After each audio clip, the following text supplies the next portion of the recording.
Veeva is a public benefit corporation, a PBC. So let me take a minute to really explain that, what it is, and why it matters. So a normal company, especially a public company, the board's duty is to maximize shareholder value. That's the job of the board and the official purpose of the company. But as a Delaware PBC, Veeva is not that way. That's not in our articles of incorporation.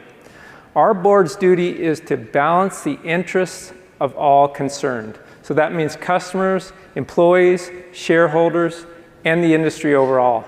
So it's not all about the money about Veeva. It is not. It's not all about the shareholders. So being a PBC is real.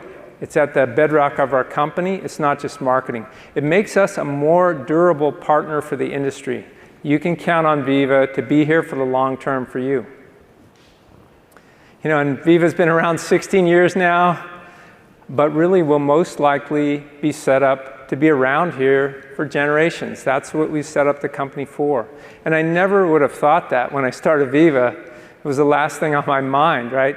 I just hope we could get some happy customers and somehow just survive for the first year or two so we could become profitable. And if that happened by some chance and some good fortune and some hard work, you know, we'd figure it out from there, and we have. Here we are, 16 years later, talking about generations, and we have all of you, our customers, really to thank for that. So thank you for your partnership over the years and getting us started.